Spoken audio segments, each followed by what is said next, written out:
शांति। आज मुरली का मंथन सुनते हैं सभी भाई बहन। आज बाबा ने कहा, मीठे बच्चे, अंत में कोई भी याद ना आए, अपनी फेस को ऐसा बनाना है। आज का प्रश्न था कि सबसे तीखी आग इस काम बेकार की आग है, उसे बुझाने का तरीका। काम बेकार की आग इस तरह दुनिया में फैली हुई है जैसे कि धूल के कण, और मानव के मन के अंदर कहीं न कहीं किसी न किसी प्रकार का ऋण चलता ही रहता है। इसीलिए बाबा ने कहा कि इस श्रेष्ठ जीवन को जीने के लिए योग की हवा ही धूल को हटा सकती है। आज का गीत है कि महफिल में जल उठी समा परवाने के लिए, प्रीत बनी है दुनिया में मर जाने के लिए। एक दूसरे भाव में और कहूँ कि प्रीत पतंगा की साची। पतंगा जानता है कि जिस समा पर मैं फिदा होने जा रहा हूँ वहाँ मेरी मौत है, लेकिन वो फिर भी उसके ऊपर फिदा हो जाता है। ऐसी प्रीत उसकी सच्ची है। यहाँ तो बाबा ने कहा कि हम परवाने बच्चे इस सृष्टि चक्र के राज रचता रचना आदि मध्य अंत का राज समझकर परम धाम में जाना है। कुछ ऐसी प्रीत बाबा ने हम बच्चों को यहाँ बताई।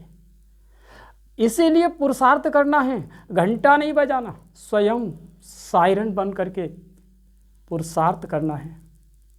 बाबा ने प्रदर्शनी के बारे में कहा कि बच्चे प्रदर्शनी का अर्थ भी नहीं समझते।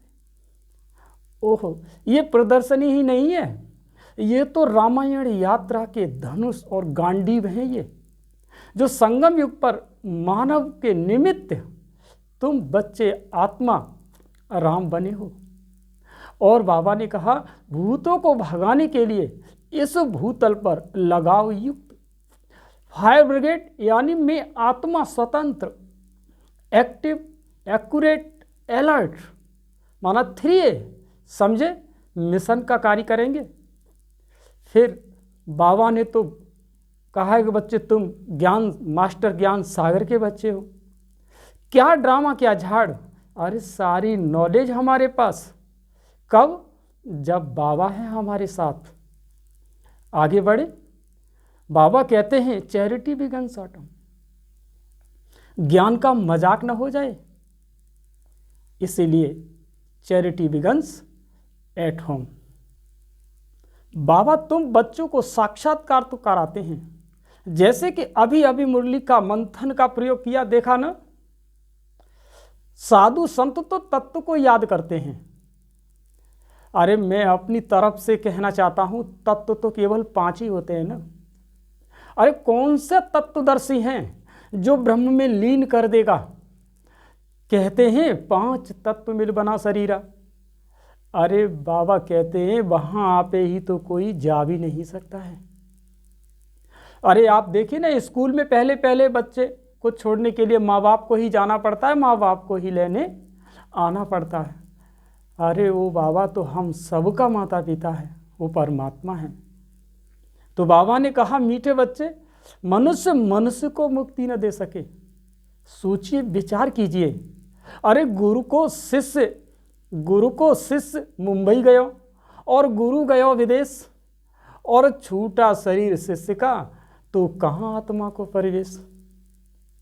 भटक रहे हो ना। अरे भटका जी मत बनो। अरे ज्ञान अमृत भरने के लिए मटका जी बन जाओ। परमात्मा ये अपना संबंध जोड़ लो, परमात्मा से अपना संबंध जोड़ लो। अपनी मत लगाओ। सर्व का सदगति दाता सर्वोदया, सारी दुनिया पर दया करने वाला।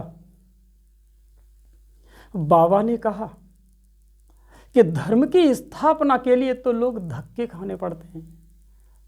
अरे हमने भी धक्के खाए और भी कुछ। वो समय आने पर आपको सब कुछ ओपन हो जाएगा। वाह बाबा वाह, तू भी क्या गजब की चीज है।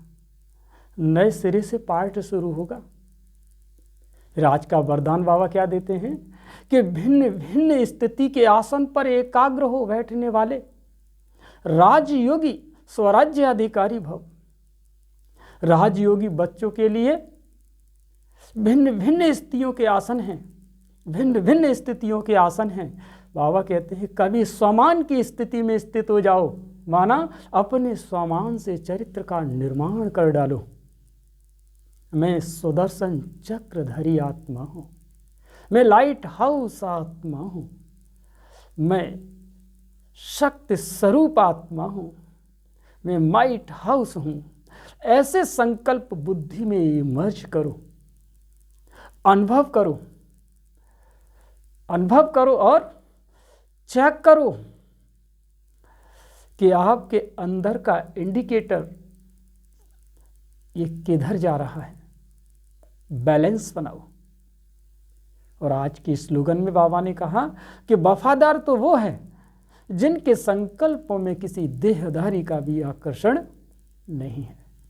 अच्छा, तो आज ये था मुरली का सार। ओम शांति।